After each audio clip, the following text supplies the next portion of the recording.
Bonsoir, bienvenue dans la place de l'info, j'espère que vous allez bien. Ça y est, j'ai sorti le mug parce qu'il fait froid et on aime bien avoir froid, ça veut dire que l'hiver arrive. Bonsoir Madame le maire de Megève, Catherine Julien. Bonsoir Olivier. Vous allez m'offrir un mug Megève avec un téléphérique de Rochebrune par exemple? Oh oui, je crois que la prochaine fois, je vous apporterai un joli mug rouge aux couleurs de Megève. Top, ça me fera du bien d'avoir un peu plus chaud. Comment ça va Thierry Paul? Ça va bien. Moi, je vous apporterai une doudoune, parce que ça tient quand même plus chaud qu'un mug. Mais oui, mais j'aime bien comme ça avoir mon petit thé, comme ça quand il fait froid, on est bien Faites là, comme chez vous, tranquille. faites comme chez vous. Allez, on va commencer tout de suite avec la webcam de ce week-end. D'ailleurs, c'était prise à 12h05. Catherine Julien, on est à l'idéal, hein, c'est ça? Retenue collinaire du lac d'Arbois, oui. 12h05, on voit d'ailleurs une petite giboulée de neige. On aperçoit d'ailleurs des flocons de neige. Ça en a fait combien à Megève? On va dire 20-25 cm au sommet. Ah, c'est pas mal. À 1500. D'accord. Finalement, Thierry, c'est pas plus hein, que. D'ailleurs, en parenthèse, on avait peut-être annoncé un peu plus du côté de Val Thorens. Pareil, hein, c'est 20-25 cm. Voilà, on est dans Autant dans à ce Megève genre qu'à d'idée-là. Valto. C'est ça, ça a été assez équitable pour tout le monde, tant mieux. Hein. Enfin, Elle sert à quelque chose, cette neige? Non, mais c'est une question toute bête. Parce que l'important, c'est qu'il fasse froid pour que les enneigeurs fonctionnent. oui. Là, le sol était quand même assez chaud la semaine dernière. Bon, elle sert à faire joli déjà, hein, parce Oui. que c'est très Produit beau. d'appel. hein. À relancer les réservations. Voilà. Ça permet de faire des reportages, oui, partout. Parce qu'on a vu ce week-end, on a vu que ça, des reportages sur la neige. Oui. On en aura dans le donc JT voilà, cette c'est semaine, des reportages sur la neige, Ah oui, Pauline sûrement, Courceau? on ira quand même voir un petit peu. Oui. Ce serait dommage, on est quand même sur place, Je crois on ira voir. qu'Emmanuel Jaude, Emmanuel Jaude, on Ah, ira en faire quelques-uns. elle est content d'avoir de la neige. hier, il était faire des bonhommes de neige. Est-ce qu'il va continuer à neiger cette semaine? Alors oui, il va continuer à neiger cette semaine, de manière assez importante d'ailleurs. Ah bon? Ouais, dès 1000 mètres d'altitude, on devrait avoir la neige sur Megève d'ailleurs, il devrait neiger pour demain, mercredi, jeudi. Et puis ensuite, ça se radoucit un tout petit peu. Donc le week-end prochain, limite neige aura tendance à remonter un tout petit peu vers 1800-2000. Ah bah, un petit peu, 1800-2000, c'est beaucoup plus haut. J'avais vu 1300, ça monte autant qu'à 2000? Oui, très temporairement, ça redescend derrière en fait. Donc, Bon, on fera un détail voilà, précis de la après, neige tout à l'heure. Pauline Courceau, évidemment, premier titre que vous allez développer. Snow Leader, on les connaît bien. Un portrait? Exactement, c'est Olivia Boisson qui est allée les rencontrer. Snow Leader, il est spécialisé dans le matériel sport à outdoor. Ouais, bien sûr. Ça tombe bien à la neige, donc qui est tombée ce week-end. Ils sont aussi spécialisés sur la vente en ligne, donc on ira faire un petit tour chez eux pour voir qu'ils fonctionnent très très bien. Qui est allé voir les pompiers? C'est Sébastien Germain qui est allé Ah. voir les pompiers. Et oui, ce n'est pas une fille, Alexis. C'est Sébastien S'il a Germain envie qui est d'avoir allé voir les les pompiers, pompiers. Enfin, qui est allé voir les on sait pompiers, rien. qui est allé voir un fan de pompiers, Gilles. C'est encore mieux. C'est Gilles Lowers, il s'appelle. Il collectionne en fait tous Les les. Non, alors pas les pompiers, il collectionne les objets, tout ce qui touche de près ou de loin aux pompiers. Il a plus de 10 000 objets chez lui. Et donc c'est Sébastien Germain qui est allé le rencontrer. C'est un vrai musée, Il apparemment. habite où, ce monsieur? Du côté de Chambéry. À Chambéry. Bon, eh bien, écoute, on verra tout ça tout à l'heure. Tout de suite, c'est la place de l'info. Reste avec nous. Catherine Julien, maire de Megève, est avec nous. On va parler d'abord de politique locale, nationale, et puis après on parlera de gastronomie. C'est la thématique toute la semaine. Il commence à faire froid. On a envie de cuisiner. Megève a une place tout à fait importante dans ce secteur. Ça sera la deuxième partie de la place de l'info. Hop, je me retourne derrière le mur d'image. Première personne, premier visage. Catherine Julien, votre réaction? Nicolas Sarkozy. 85,89% des Megevans ont voté pour lui en 2012 lors des dernières élections présidentielles. C'était face à François Hollande. C'était l'un des 3 meilleurs scores de Haute-Savoie avec la commune de Demi-Quartier et Châtel. Donc, assez logiquement, il sera plutôt plébiscité lors de la primaire à Megève les prochains jours. Je pense qu'au niveau de la tendance, oui, l'opinion Megevant n'aura pas changé et la politique de droite va rester soutenue par les Megevants. Après, il y a d'autres candidats. La primaire offre aujourd'hui un choix d'idées et de personnes et d'hommes différents. En tout cas, les Megevans semblent plus sarkozystes que pro-Chirac à l'époque. J'ai regardé les scores de Jacques Chirac, c'était aux alentours de 78 à 80%. C'était évidemment un score important, hein. C'était face à Jean-Marie Le Pen à l'époque. Mais on sent que la droite dure a plutôt la cote à Megève, donc plutôt les candidats qui ont des valeurs affirmées de droite. Oui, je pense que la droite n'a pas de souci à se faire au niveau des résultats des élections sur Megève. Nous sommes largement fondés sur la Vous allez voter pour la qui droite. pour la primaire? Moi, Oui. Vous voulez mon... Ouais. Oui, François Fillon. François Fillon, très bien. Deuxième visage que l'on va voir, c'est aussi une personnalité qui a fait de gros scores à Megève. C'était des scores qui sont généralement entre 35 et 40%, quel que soit le type de scrutin. Marine Le Pen, vous comprenez ce vote frontiste à Megève où les rares personnalités immigrées ont plutôt beaucoup d'argent et dépensent plutôt dans votre station? Oui, enfin, je pense que c'est plutôt un vote d'opposition par rapport à la politique qui a été menée jusqu'à maintenant et qui veut s'affirmer. Mais je pense qu'il faut que l'on continue à Il n'y a s'appuyer. pas réellement de problématique d'intégration à Non, pas Megève. d'intégration, mais je pense que c'est une opposition peut-être justement à cette politique d'intégration qui est aujourd'hui pratiquée par le gouvernement. Mais je pense qu'il faut qu'on reste sur les valeurs sûres des fondements de la droite pour pouvoir appréhender le septennat prochain. C'est vrai que quand on parle du vote des montagnes, on parle de Megève, mais les votes et les différentes projections étaient les mêmes à Val d'Isère, à Châtel. Chamonix, c'est un peu différent, il y a un vote un peu plus vert, mais les montagnes votent à peu près à l'unisson, sur une droite assez formée. Troisième personnage, c'est un parlementaire qui vous est proche. Oui, oui, je sais. Marcel Sadier, ça a été quelqu'un qui m'a beaucoup épaulée et sur qui j'ai pu compter pendant mon mandat d'adjointe entre 2001 et 2008. Avec lui, j'ai fait une démarche très importante au niveau du collège public et de la restauration des collégiens à Megève. J'ai pris un jour mon bâton de pèlerin, je suis partie le voir et c'est vrai qu'on est arrivé à monter un projet, enfin à soutenir un projet par rapport à une particularité puisque Megève était le seul collège où le financement de la restauration scolaire était assumé par la collectivité. Donc c'était une exception. Et c'est vrai que vous l'avez défendu. Je l'ai défendu, voilà. On y est arrivé. On a même fait un procès à l'État et Megève a gagné contre l'État par rapport à... Les exceptions de Megève, il y en a beaucoup. Eh ben oui. Marcel Sadier n'est pas votre député. Vous avez une députée du Mont-Blanc qui s'appelle Sophie Dion. Vous êtes plutôt proche de Marcel Sadier. Je crois que c'est parce que j'ai beaucoup travaillé avec lui. Il m'a beaucoup épaulé. C'est vrai que quand il a accédé à son poste de député, je pense que lui avait envie de prouver qu'il était là pour travailler, pour avancer. C'est ce qu'il a fait pendant le temps où on a pu travailler ensemble. Et c'est vrai que ça reste un ami fidèle et que j'appelle pour avoir certains renseignements ou certains... Des conseils, c'est voilà, aussi à ça des que servent les conseils, tout à députés, fait. sénateurs, et évidemment de nos départements. Une nouvelle personnalité dont on a beaucoup parlé les derniers jours, hop là, le préfet de Haute-Savoie qui part dans pas longtemps, Georges-François Leclerc, un homme dynamique qui vient d'être nommé préfet des Alpes-Maritimes, mais qui a regardé avec beaucoup d'insistance, voire peut-être même d'esprit très républicain, mais très précis, votre PLU. Oui, c'est vrai que quand je suis arrivée aux commandes de la municipalité de Megève, monsieur Georges-François Leclerc était très en colère après le PLU qui avait été proposé par la municipalité précédente. Il était même remonté et je crois que j'en ai eu les résultats et il a été très strict, je crois. Trop. Je pense qu'aujourd'hui, ce qu'il a voulu, c'est imposer ce que les lois nous ont imposé, tant par la loi SRU, la loi Grenelle, la loi Allure, qui se sont successivement imposées à nous par dans le règlement des PLU. Mais c'est vrai que je reconnais que notre poste ne répondait pas tout à fait aux contraintes que nous imposait la loi Montagne. On va avoir une photo pour comprendre, une vue de Megève d'en haut. C'est vrai, quand on regarde cette magnifique station, là, on est donc situé effectivement au calvaire, qui a été souvent un calvaire d'ailleurs pour les élus, parce que cette partie du village... Non, on n'est pas au calvaire, là, on est sur la route du Mont d'Arbois. Oui, mais elle est en dessous dessous le calvaire. Ouais, elle est en dessous le calvaire quand même. Non, je me fais engueuler.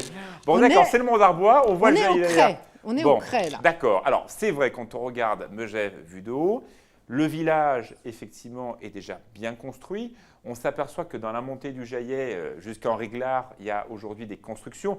Cette photo est en scène ancienne parce qu'il y a plein de constructions qu'on ne voit pas encore sur cette image-là. Megève grandit et quand on regarde le niveau des constructions, il n'y a plus beaucoup de place. Alors, comment vous allez faire pour imposer un nouveau schéma de PLU dans les prochains temps? PLU qui a été attaqué, celui de Megève, comme celui de quasiment toutes les communes touristiques de France et de Navarre. Comment vous allez faire? On ne peut pas dire qu'il n'y a plus beaucoup de place. Parce que quand vous regardez aujourd'hui Enfin, là, ce qui la s'impose à place, nous, c'est la là, montagne, il y a de hein. la place, effectivement. Sauf qu'aujourd'hui, ce que nous impose le PLU, c'est une densification urbaine.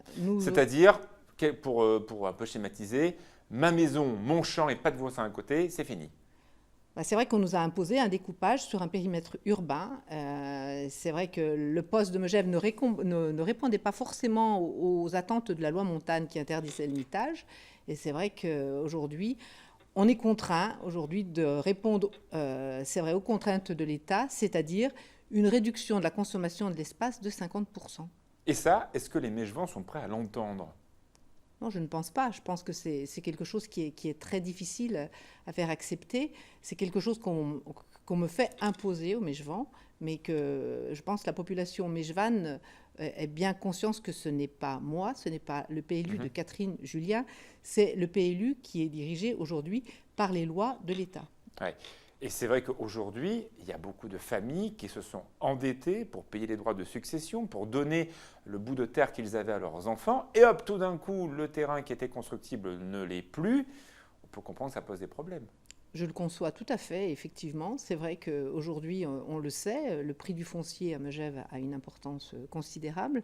On sait qu'on a des familles qui ont même Parfois, emprunté. plus de 1 000 € du mètre carré le terrain nu. Oui, en moyenne, aujourd'hui, on est à 1 000 € du mètre carré, mais il faut savoir aussi qu'on a des familles qui ont sûrement dû emprunter pour payer des droits de succession et qu'aujourd'hui, effectivement, eh bien, il y a certains terrains qui aujourd'hui sont constructibles et ne pourront plus l'être. Alors attention, un PLU, on le fait pour 10 ans. Aujourd'hui, on a travaillé sur le développement de Megève, qui a été notre objectif aujourd'hui, c'est le développement économique de Megève, mais c'est aussi notre objectif est de récupérer une population à l'année et de sédentariser les gens à l'année. Parce qu'effectivement, on a une fuite, une baisse de notre population.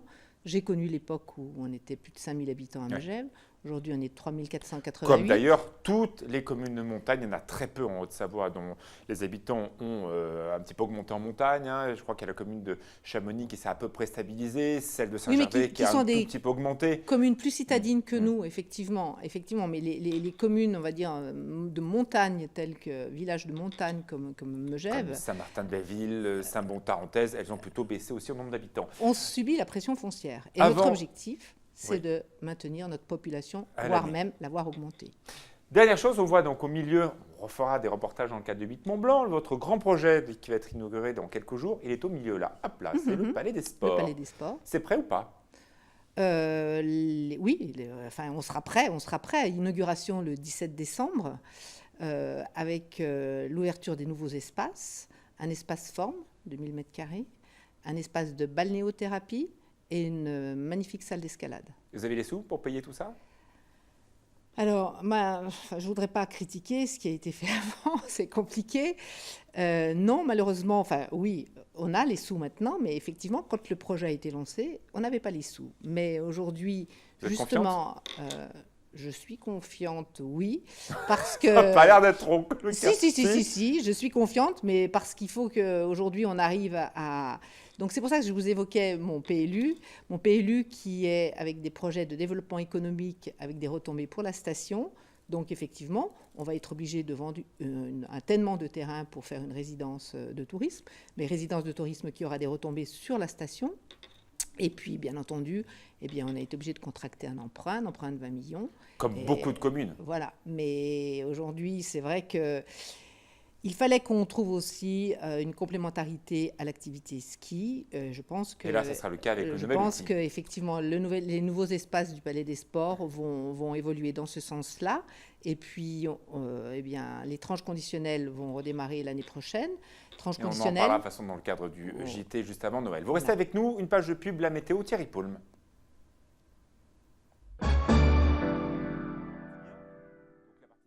C'est la météo de Thierry Paulme et Catherine Julien, donc maire de Megève qui est avec nous. Thierry, demain il neige ou pas? Hop, je m'en vais Oui, voir demain, la carte. demain il neige à basse altitude, même oui. au lever du jour.